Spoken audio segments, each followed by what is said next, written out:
Hi, everyone. Here we are. Thank you for being here. It's really an honor to have anyone show up. And I'm excited, to be here with you because, to be completely candid, my mind was in other places today. There was a new video by James Corbett, who is an amazing journalist in Japan, on coronavirus statistics and just how, they're blown out of proportion. And I really wanted to focus on that.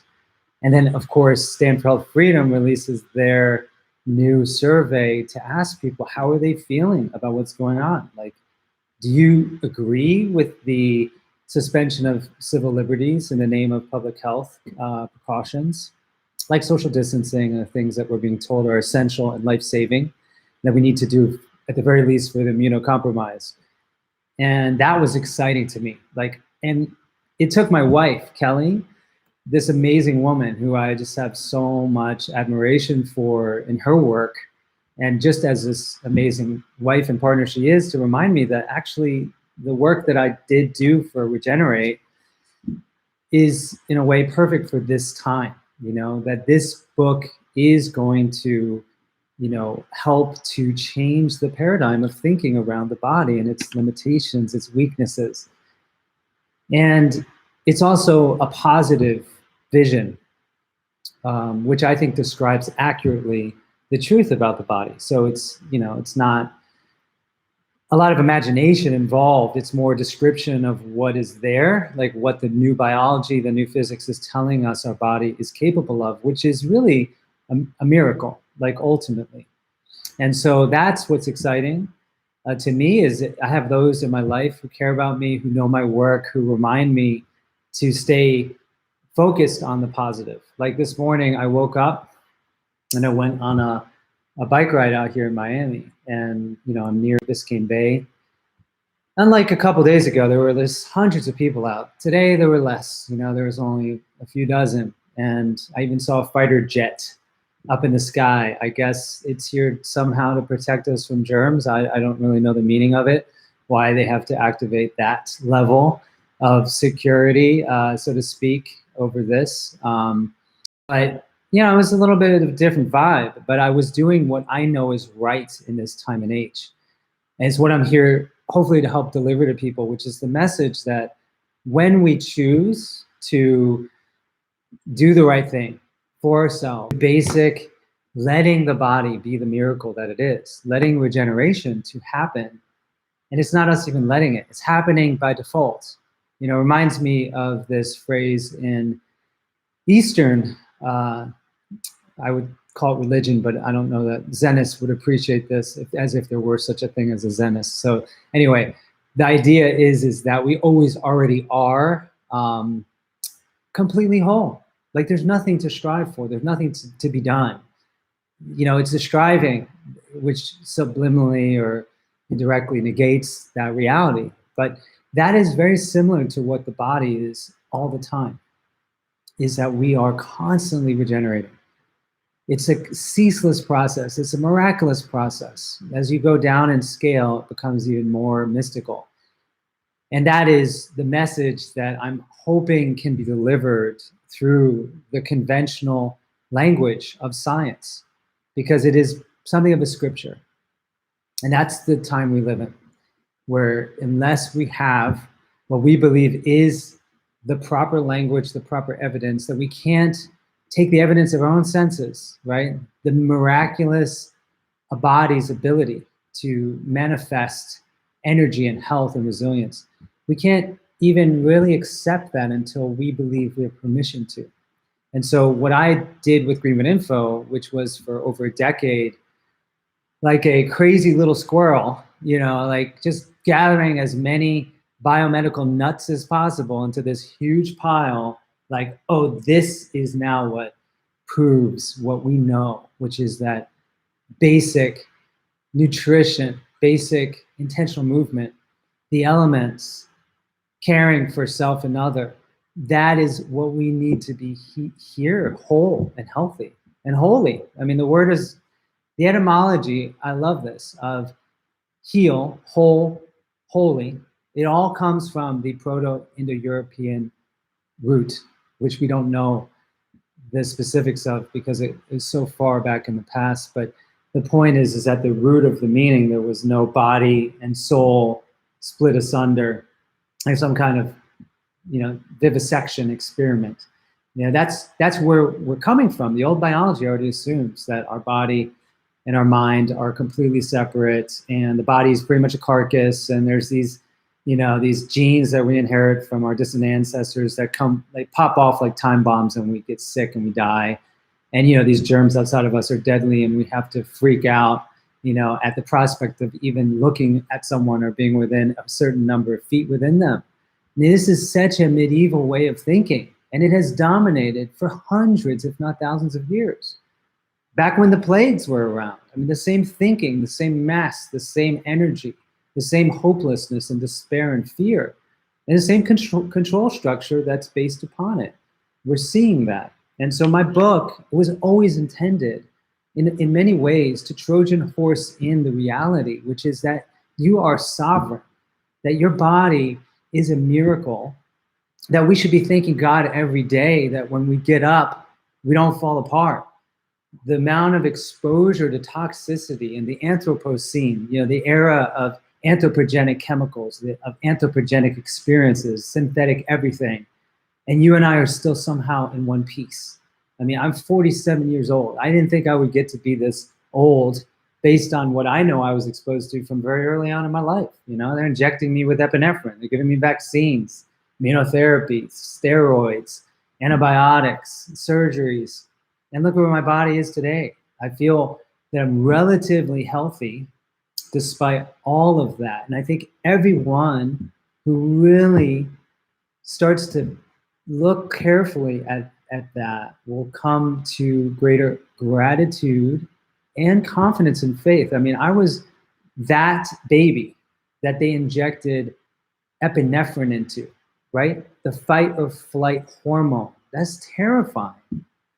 My psychic recall from my early years, which go back to my infanthood, probably not unrelated to these interventions, was horrific. I mean, I really felt like I had a nightmare of it coming into this plane. And yet I know that that was part of why I'm now in a place where I can start to trust my body. Like we sometimes go through these experiences, like dark nights of the soul, where we are clearly victims on one level, to realize that actually we don't have to be, right? That we can transform it. And that's actually the message that I believe is latent within this book, because I could have stayed with Greenman Info. I could have sat there and gathered a million new little biomedical, nuts like the squirrel that I am, and it would be an endless pursuit. And in fact, it indirectly validates the very system I no longer believe that I can consent to giving my power to.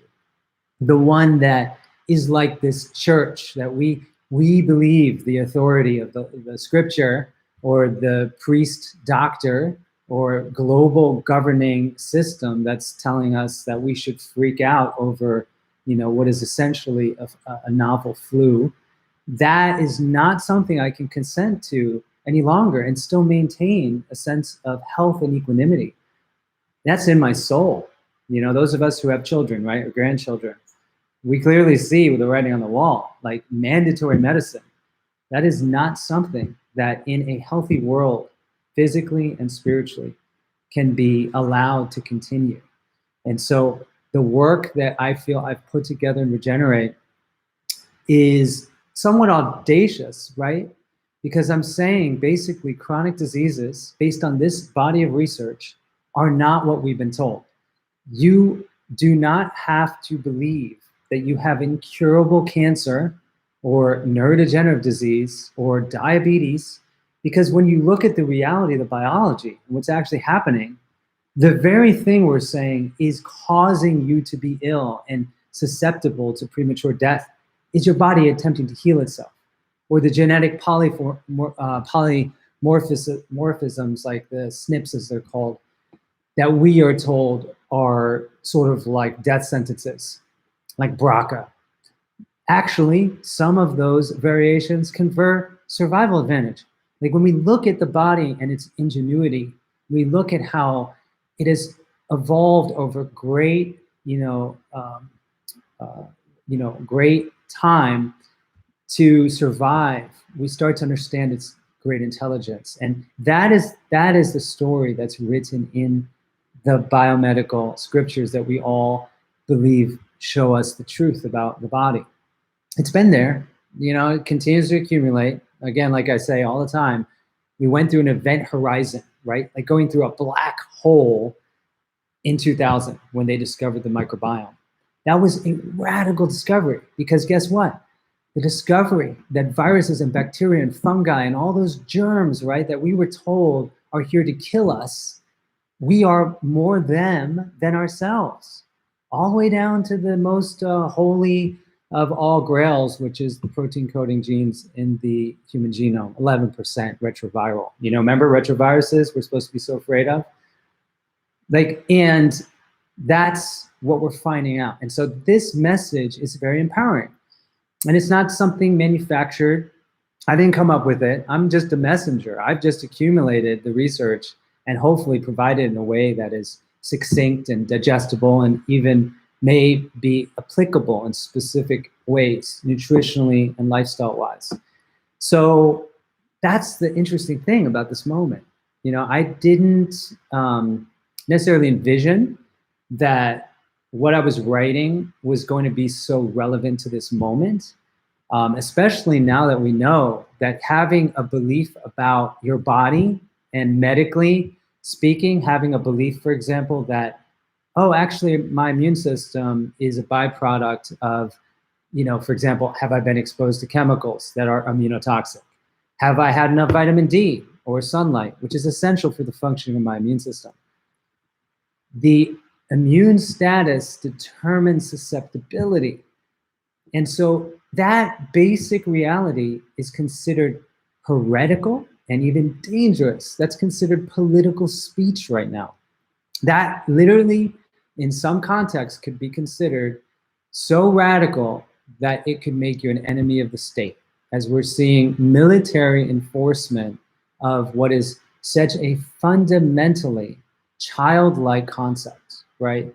That outside of the millions of variables that contribute to your health, some of them are physical, some of them are mental, some of them are genetic. There's all these variables that suddenly we have to focus on one invisible germ they just happen to patent the name of in this flu season.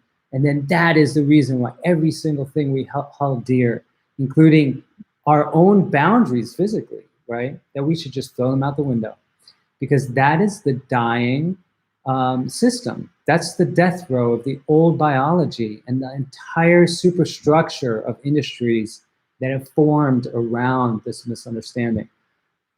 I would like to think it's truly a misunderstanding and that they're just good people that have lost their way, and that's, I'm sure all of us can go back and look at our own lives and realize when we were really making bad decisions. So I think that there's truth to that. And that's why I am a believer in education. And I'm a believer that the people that are here right now, for example, you are the ambassadors, so to speak, of this, new awareness, which is affirmed by the science. Like the people that have long been, sort of made fun of as the hippies, the tree huggers, the crunchy people, natural health advocates. Why did Bezos, king of the Death Star Amazon, which, like I said in my previous live stream, we all on some level participate in, especially in this moment when you can't even go to the store necessarily. Why did he buy Whole Foods? Why did natural medicine become subsumed into this vast global network? We're in a moment where it's very hard to draw hard and fast lines between this bad out there and it's, and I'm good, like this concept of a mixed object, that we all have both elements, and that the shadow that we, choose to ignore inside of us, it appears outside of us, right? And that if we can get beyond the experience of otherness, even though clearly it appears there are agendas all over the place that now we're subject to, keep in mind we're consenting. That's a big part of it. We are tacitly or explicitly consenting in our choices to either be in alignment with what we know is true for us and those we love or not. And so that's the beauty of this moment. You know what I mean by this? It is audacious right now to simply go to the park and go beyond the caution line they put up. The caution line that says that human contact is one of the most dangerous things on the planet. That is considered a radical act. That will potentially end up putting you into detainment without, any due process, right? That's where we are right now. So just being yourself in the world, while others have masks on and they're freaking out that you aren't doing the same, that is now suddenly some kind of revolutionary act. And this is the time we live in. So I'm hoping that compassion will be the way that we navigate through this, because I'm trying to relay an experience I had. So I'm riding my bike yesterday and I see this, rather buff looking guy with his wife and little child, cute little 2-3-year-old. And I'm approaching, on my bike, and I'm not a 6-foot guy, I just don't believe in this being relevant in the way that everyone says. But I acknowledge that he does and his family might. So I'm starting to comport myself around him as if I care. And so together we create this new reality where we are reifying or making real, institutionalizing these new structures that have only been suggested to us. Okay, now there's some executive orders that are saying it's necessary and enforceable. But that's what I'm saying. We're in an age where all of us gets to choose our own adventure, so to speak. We get to choose a really shadowy result or potentially a really beautiful one.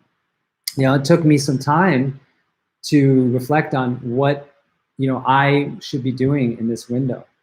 I did my last live stream and so many of you were so beautiful and amazing by saying, listen, and we appreciate you showing up and being real and humble about my experience of basically getting such kickback from people for reporting on things that I thought were going to really help them and help wake up people to what's happening.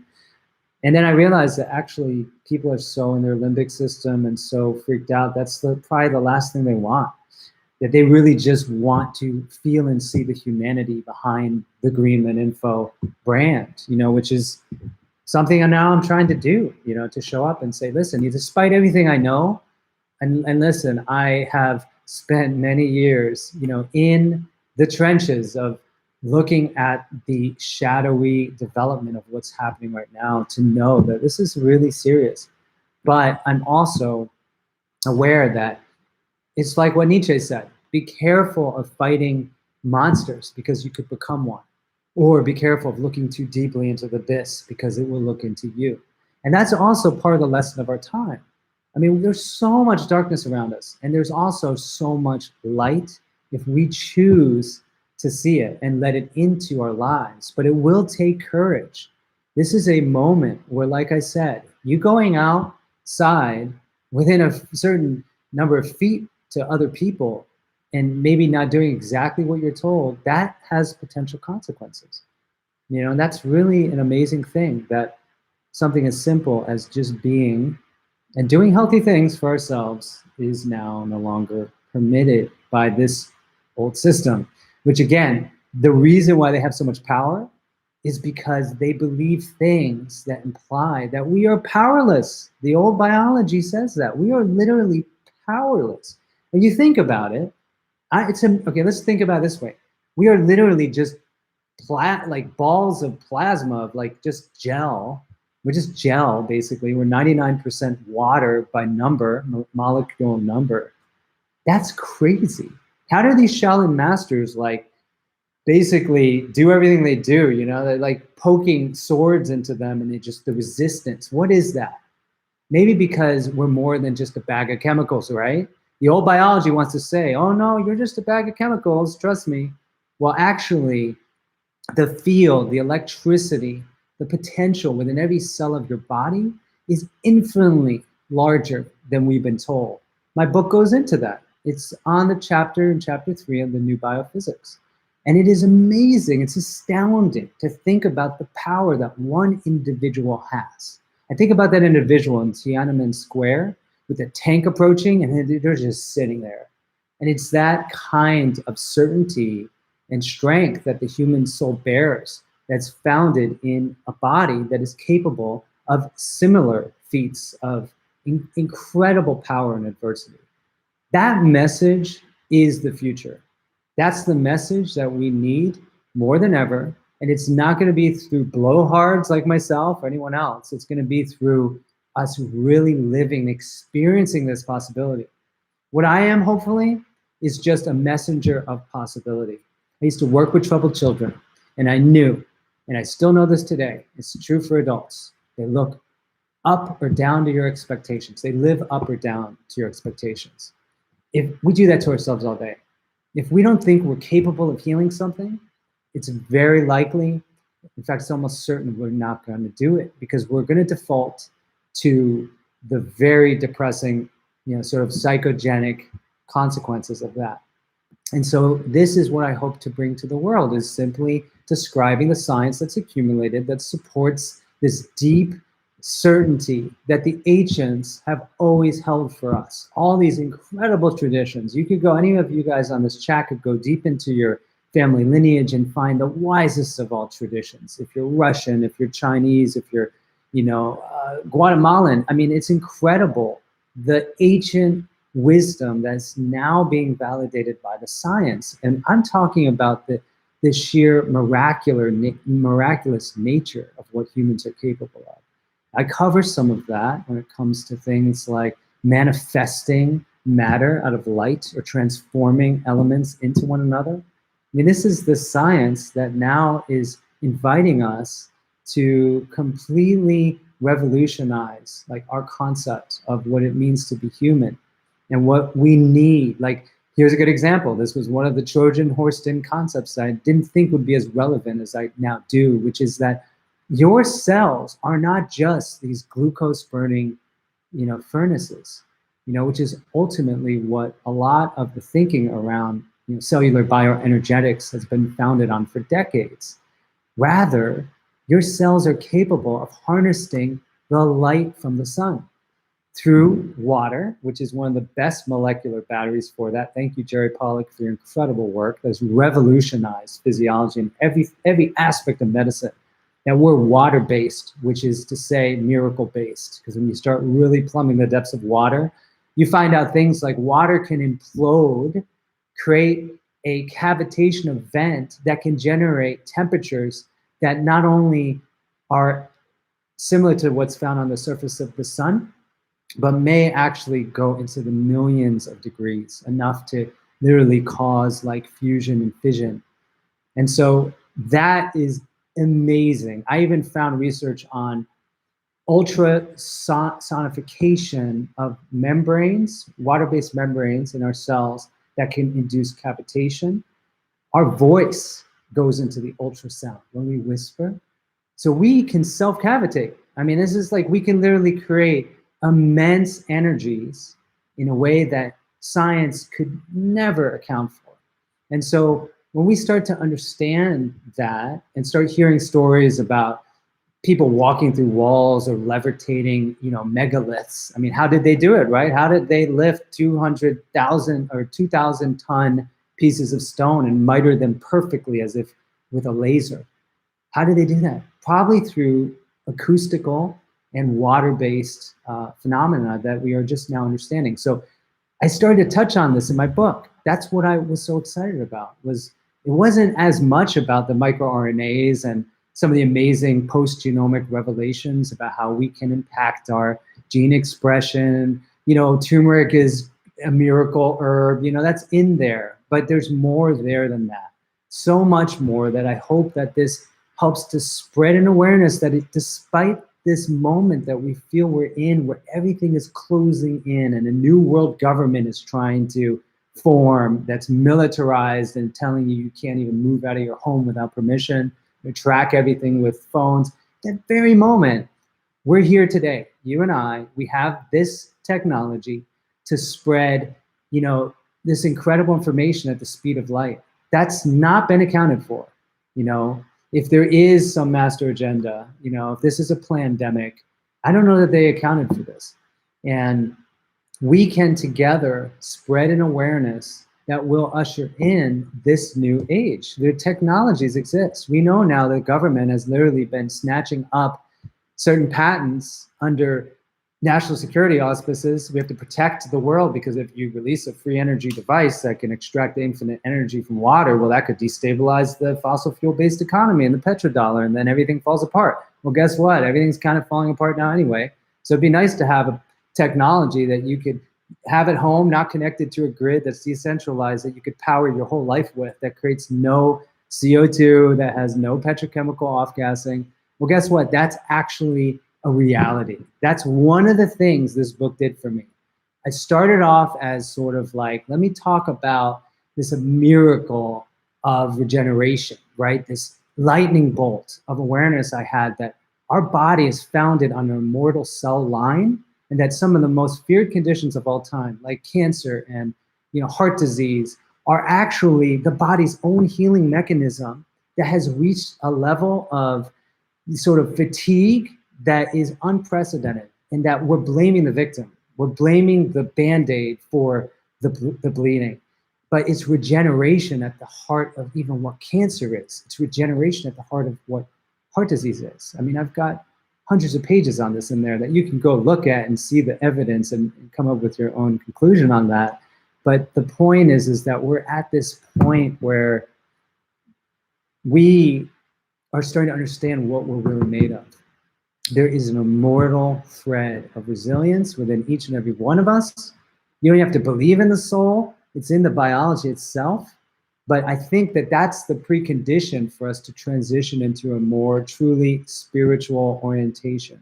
And, you know, I have to give my beautiful, amazing wife and partner, Kelly, credit for this, because a good portion of her work, and the reason why she's so threatening, unfortunately, to the conventional establishment, is because she's simply saying that when your body is showing you symptoms, that's just messages, right? They have meaning. If we look at them, oh, I'm suffering, let's throw a patented chemical on it, that's different. But if you start to understand that actually that's a sign on a root cause level, something's out of balance, and that by just changing the environment to something that's more in line with what I call the ancestral template, it'll come back into balance. Your cells will feel and hear signals of safety. And that is how we heal. And so that's a tall order in this day and age. Signals of safety, we're getting signals of safety everywhere. I'm probably giving them off now, even in my, you know, intense communications.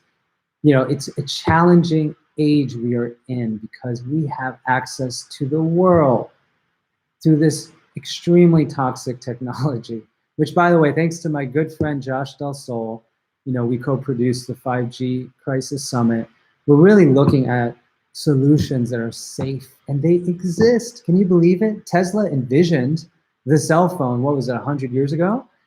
You don't have to build it off of highly toxic, you know, Wi-Fi or 2.4 gigahertz standards. You don't have to do any of that. There are other ways, there are other electromagnetic wavelengths you could utilize that are non-harmful. So, you know, we are at this point where just like there's a compression. We're feeling, in a way, the extremely negative karma, which means effects, okay, of many generations of, you know, maybe starting off as survival. Okay, so I was getting deep into trying to understand my own lineage and understanding my father, for example, was basically, you know, lived in war when he was in Korea, you know, when he was a little boy. And trying to better understand like how that karma gets transferred down. And I started getting into the history of things like radar and how if it wasn't for radar and some of these basic technologies that were developed in war, you know, it's very likely that the so-called allies would have fallen. And we would all be speaking German and maybe Japanese right now, which, you know, who's to say? But the point is that I understand why the internet was ultimately created by the Defense Department, you know, and yet look at the beautiful secondary consequence that was not anticipated, that it's also created this global world of communication and connectivity. I can only thank that for Agreement Info and now the opportunity to write this book and to be speaking with you. So everything that we think ultimately is dark, yes, there's challenges and limitations, but it's not all bad in its origin. Some of it was just based on survival.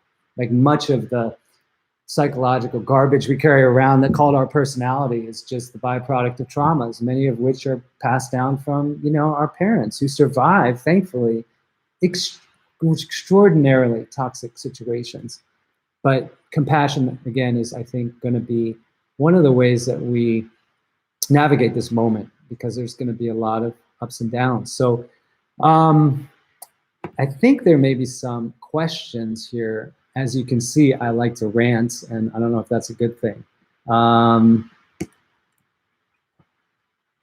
Okay, what advice can you offer to empathize with and help to alleviate the fear by using this shift to immune-based susceptibility when so many people have less than optimal immune systems at this moment and are susceptible? This is a really good point. Well, I think that the key is that those populations that are succumbing to coronavirus, if it exists as stated, right? Let's say it's flu being misdiagnosed as coronavirus. We really will never know, because so many of the quote confirmed cases were not validated through state-of-the-art, gold standard PCR tests, for example.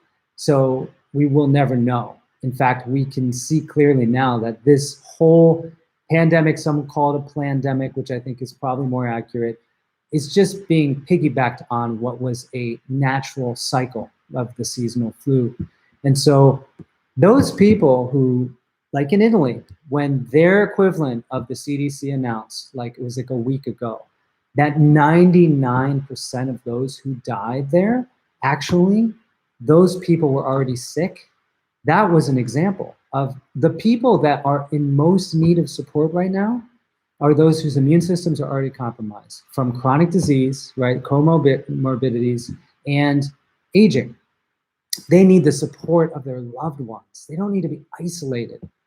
That's one of the most challenging of all things about this, is that when you start to understand the connection, right, between the mind, the heart, the spirit, and the body, and start to understand that in many ways the body is a manifestation of those things, right? So back in the day when I was a philosophy student, my incredible professor, Bruce Wilshire, he used to say, consciousness is not to the brain like urine is to the kidney. It's not an epiphenomenon. That's the way we think of things in the West. We think of, oh, it's, there's some electrical activity in the brain that creates thoughts. No, in fact, that's the primary illusion. And so the idea is that when we fear something, it's somaticized. That's what the nocebo effect is, right? And I talk about this in my book. This is one of the most important discoveries of all time. There was a massive study of 500,000 Swedes that showed that when they got their reports back from their doctors after getting a cancer test, when they were giving a positive diagnosis, you have cancer, their chance of dying from heart-related deaths within a week was up to 26.9-fold higher, because they had been basically pronounced dead by that person they put their trust into. So what we're saying here is that if a doctor you trust, okay, comes to you and says, you know what, I'm sorry, you have coronavirus and you're probably going to die unless you take this HIV drug, this experimental drug, and then maybe this anti-malarial, and then, of course, those drugs can cause you to die from immunotoxicity, but we're not going to tell people that. We're going to actually just say that it's coronavirus. Then what do you think is going to happen? I mean, there's no way anyone can separate out iatrogenesis and psychogenic causes of death from what they're saying is caused by an invisible particle that exists in most people's virome anyway. Like, that's where we're at. And again, it's like saying the emperor has no clothes. It's like saying that. It's like revolutionary to say these things in this moment in time, and yet it's called the truth. I'm sorry, like what, I mean, people who know the truth, they have to at least try to follow through with not hiding it, not suppressing it. So those people who are most susceptible need to be, if you will, cocooned with love, with chicken soup, with their grandchildren, with, you know, they don't need to be stuck in hospitals on ventilators with experimental drugs. That is not the way, obviously. So that's where, and you know, being someone who's advocated for awareness around the actual risks of vaccination, right, and the only equivocal data, if that, on potential effectiveness. I've been, you know, covering this for years, right? Is that people aren't being told the truth, all right? That when it comes to immunity, it's not a lack of vaccination that causes you to get sick. It never has been. Okay, they've only been around like what, 100 years? I mean, how did we get here? Let's just honor the reality of food, of traditional medicine, of not injecting things into our body that we know are harmful. How about that? That would be a great way to start. I mean, that's, you know, again, this topic can be really triggering, for especially for those who spent literally decades looking at the information and indexing it. So it's not just claims, and it's just sad. So we need to protect the elderly and the people that are really in a position of being immunocompromised with the truth, which means not just taking what they call science by proclamation, not just following what they call eminence-based medicine, meaning because a health authority says it's true, it's true. How about we actually take responsibility? And it's not easy, obviously, because this is like trying to learn Latin and Greek overnight to try to get into the realm of, you know, medicalese.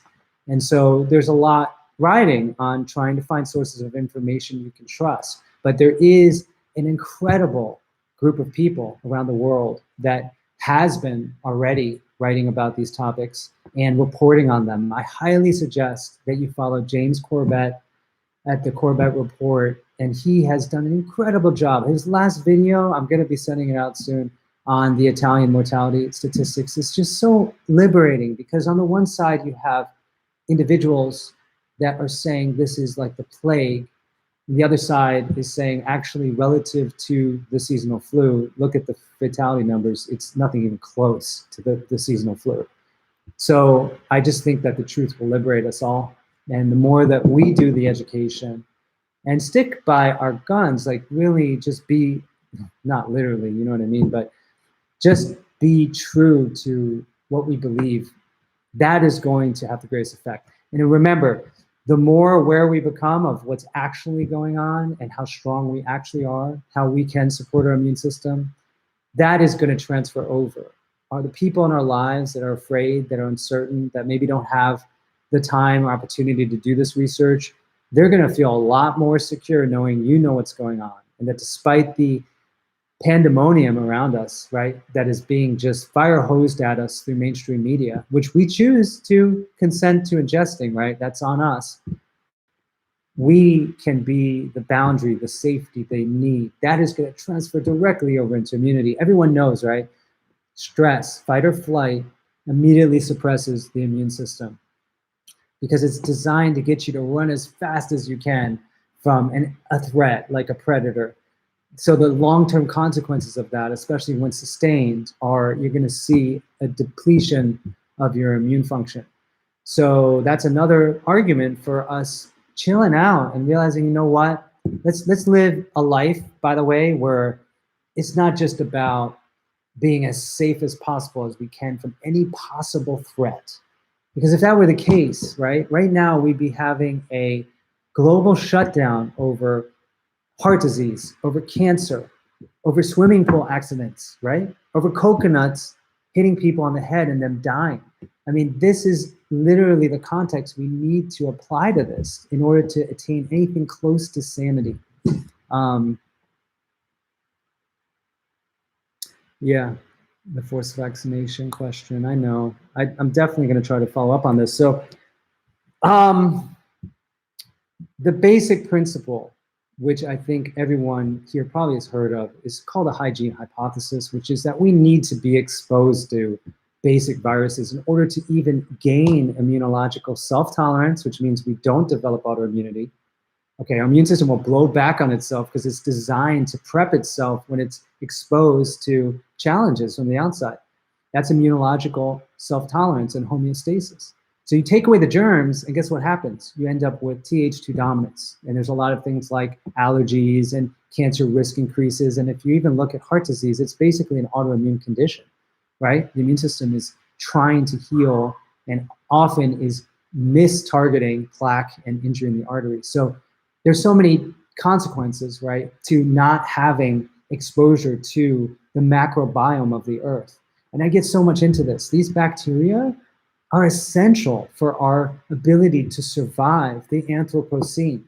Just the role that bacteria play in helping us to navigate exposure to low-dose radioisotopes released from Fukushima, or coal tar, or fracking. All these things actually produce these very dangerous radioisotopes released into the environment. These bacteria in our body transform and deactivate the radiotoxicity of some of these elements, performing what is basically like a miracle inside our bodies. So when you have germs like that are like superheroes, like without them we die, and then you have this vision of, oh, germs are here just to kill us, and the only thing we can do is take pharmaceuticals and a vaccine. You can't hold both those realities without being totally cognitively dissonant. So I empathize with everyone. The transition from the old biology to the new biology is gonna take some time, and it's gonna be challenging. But I think that what you'll find is that as you go through Regenerate and as you start to understand the basic principles, many other things start to make sense. You can kind of see, well, this is logical, this isn't. This is propaganda, on the back of an old biological belief that's completely not valid.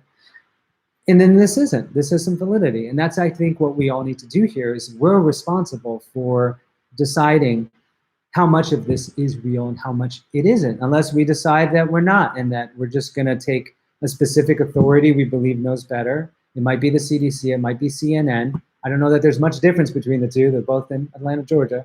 But the point is that we get to choose. It's our responsibility and it's our opportunity, to do that.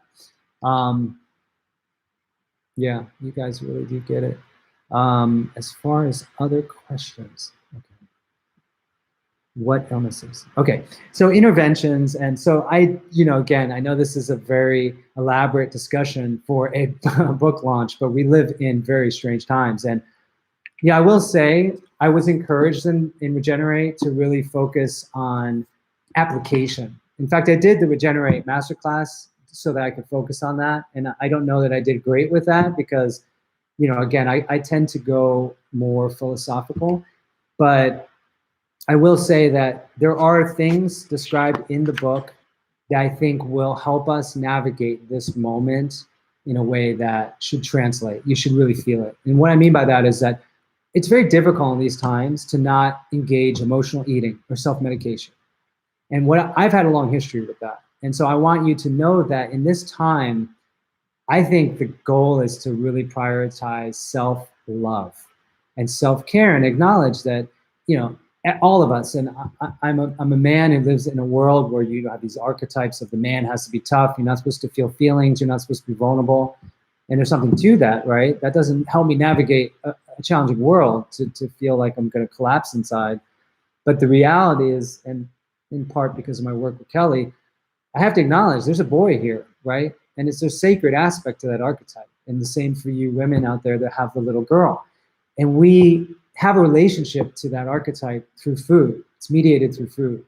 And so sometimes what you want to, when you're going and grabbing the extra, ice cream sandwich in this moment, or your third latte, just be aware of that and notice that this is the way we're trying to navigate this transition, but it's not always going to produce a good, it's not necessarily going to produce a good outcome. So there's certain tricks. One of them to me is, let's say you're in an eating pattern where you're entrenched, and you're craving certain foods and your blood sugar is maybe a little disorganized or out of whack. It's hard because you're going to really crave things that aren't good for you. And when I say good for you, that has a lot to do with food as information. And this is the key. A lot of us are going to be more in our homes. We're going to be divorced from nature. But the reality is when you're eating fresh, organic vegetables and fruits, that is probably the most amazing way to support the entire miracle of your body through the information, the energy, the structured water, the microRNAs that it contains. And so when we start to orient ourselves towards food as a miraculous healing substance, that literally is going to send waves of epigenetic information and energy throughout our body in times of stress, in times when EMF exposure is off the charts. We're all trying to connect. We're all trying to figure out what's going on. So our EMF exposure is way beyond what it should be.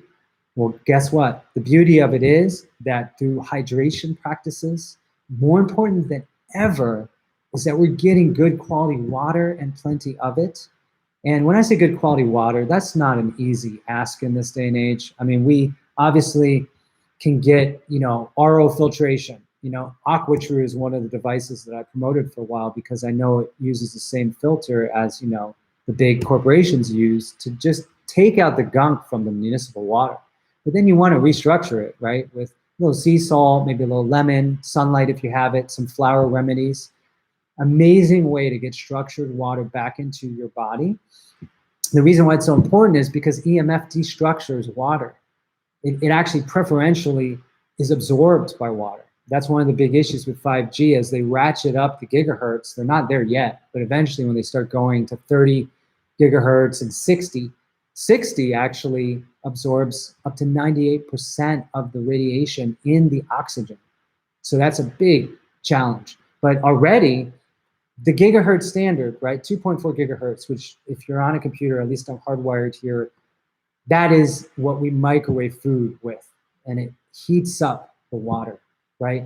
And so we have to be aware of that. We're microwaving ourselves in order to communicate. So that's going to destructure your water. You're going to need far more. You want to get water that has that energy and information in it, because water carries energy and information. So you want to make sure then you can get biological waters. Watermelon is one of the most amazing things. Now, of course, those who are susceptible to candida overgrowth, or maybe you have a real problem with blood sugar, you can consume small amounts of it. I think the point is to balance and also to try to get sources of water that in this time will help to truly infuse us with the ancient connection that is required more than ever at the very time that we're being told that we have to abruptly disconnect from it in order to, again, save ourselves from the invisible enemy. This is when we need it the most. And so food becomes incredibly important. And like I said, so many of us emotionally eat. So here's a trick. I call it the apple diet, and it's a mono diet. When I first tried this, I was probably like 20.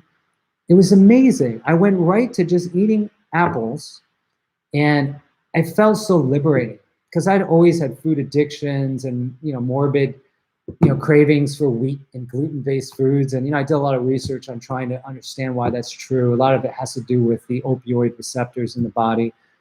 But when you go to apples, it is like a perfect food. And I mean that because when you really look at it through the lens of biological interdependence and evolution, angiosperm, right, flowering plants, which include, of course, all the fruits we love, they co-evolved with animal life. And they started to basically cooperate such that the apples give us special software we need in our bodies in order to maintain health and wellness. So that deficiency of information will cause a whole wide range of chronic disease and susceptibilities to infection in a good number of people, not everybody, because there is a special secret embedded in Regenerate, which is that there are individuals that have literally lived off of light, off of nothing. And that is going to sound absolutely ridiculous. And I already have, I'm sure, people out there who think this is completely woo. But I'm sorry to say, this is pretty much the implication of the ability of biological systems to harness the vacuum energy, right? The 0 point energy, which is all around us. And if you go deeper into chapter 3, you'll see that there were Army researchers that basically found that the mitochondria act like nanoparticle accelerators, fulfilling 6 criteria for a cyclotron.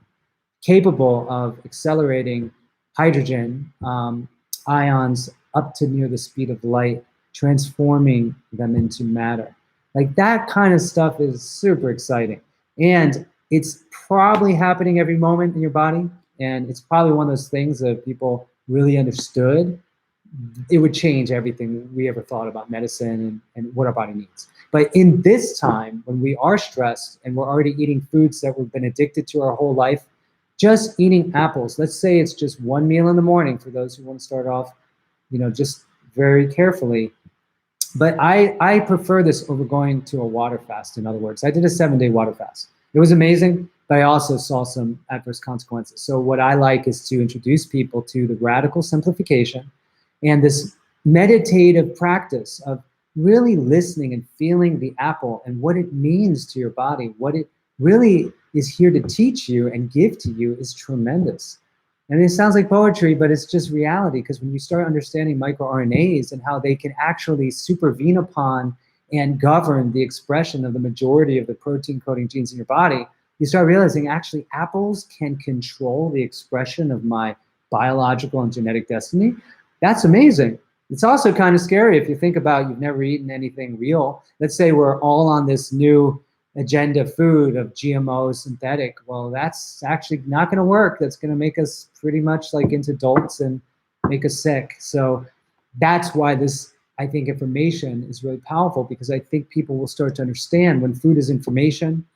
And when we understand the microbiome, all foods have a microbiome, and how fundamental it is to our health to have certain germs and viruses and bacteria, that the very ones that, again, we're being told are here to kill us, and that we have to basically change our entire world over the fear of, then we start to understand the true implications of what is really the new biophysics. And again, I didn't invent any of that, obviously. That's just in the literature. And all I can hope to do is to give people exposure to certain aspects of it, to start to get them to be curious again and start to really appreciate what their body is capable of doing. Wow, what an elaborate response there to that question. Push your conspiracy. Funny. Well, guys, like this has been really incredible. I don't see a lot of questions, which in a way is good. But what I would like people to do is, if you feel compelled, feel free to post, the book, maybe with something that you learned that you felt was maybe especially helpful. And then what I'll do, let's say you're on Instagram, I'll repost it to either Greenman Info or Sayer G. If you're on Facebook, whatever means you use, and help to seed this out. Like, be the Johnny Appleseed, right, of the new biology and the new world that we can build off of that. Because my vision is really a personal vision. Like, I could have stayed with Greenman Info. I could have been the guy that always kept the angry young man archetype close, which is still there, trust me. I'm not really happy about what I'm seeing right now. I'm working on it.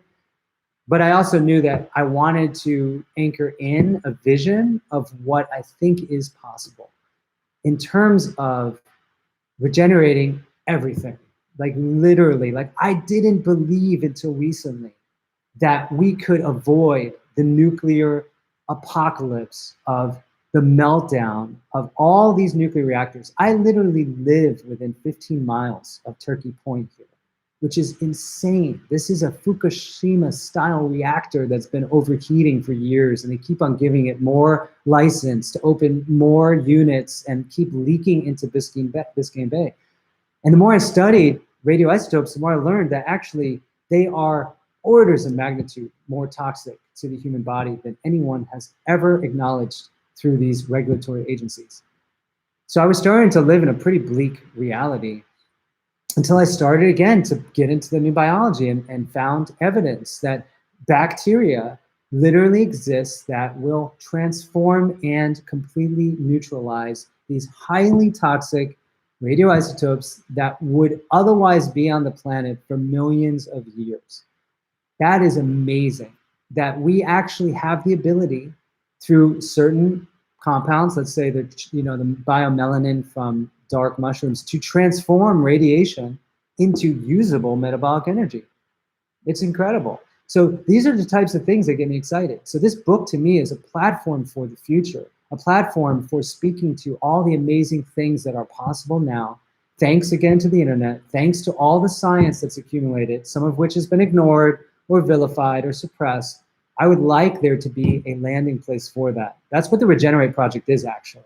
It's a project dedicated to continuing to disseminate information that will empower us in this transition. I want to hold the vision with you. And thank God I've got Kelly in my life, because this woman does nothing but work to try to maintain positivity in light of what are, as you know yourselves, very disturbing situations. You know, to have the courage to actually maintain positivity, that's what it is. It's totally changing our view of what it means to be courageous, to be positive, to go out in nature, right? And maybe, you know, be willing to, you know, go ahead and go into a park when they say that actually they're going to arrest you if you do. That may be like the most courageous act that one can take today. I don't know. I'm not suggesting that anyone do that, but I do think that we are in an age where just taking care of ourselves, taking full responsibility, not being the victims that we're being told we are biologically, but then also we're being encouraged to believe we are. Because many of us thought we were entitled to live the life we had until a few weeks ago. We were basically put into a global lockdown and the economy was shut down. Many of us feel entitled, right, to live a life of abundance. You know, why shouldn't we? So to not feel a victim now that that's changed suddenly, and to rise up to these circumstances together, and to help to get out a vision of what's possible, even though some of the ideas are going to challenge a dominant narrative that now wants to literally take over the world. Like that takes some guts. I mean, you guys here right now are courageous in my opinion, and you're amazing. Without your support, I wouldn't be here right now. I literally wouldn't be here right now giving this message out, had the opportunity to communicate it. And there's really strength in numbers. Like I really felt under the gun just a few weeks ago, like, wow, they're going to shut me down because I'm reporting an alternative fact that needs to get out there. But then a lot of you came through and you basically said, I support you and appreciate what you're doing. And it made me feel like, wow, I'm not alone. And I want to work even harder to show up for you guys and give you the type of information that's going to really empower you. So it's not just about fighting the system or being right, but giving solutions, right? The solutions. So that's what I want to focus on with you. I hope this book will provide that opportunity. If you want to share it with friends and family, if you want to turn them on to Regenerate Project, Kelly and I have decided to come on together, which is exciting because, you know, we have been in our separate silos doing such similar work. We fell madly in love with each other for this reason. You know, there's very few people on the planet that I know as courageous and as honest and caring as Kelly. And to be able to share that with my people, and you can see some of the reason why I am who I am today, I think that's incredible. And I think we're all called to that. We all have relationships, right? And I think it's important that we realize this is also about coming back home, coming back to reprioritize what's really important.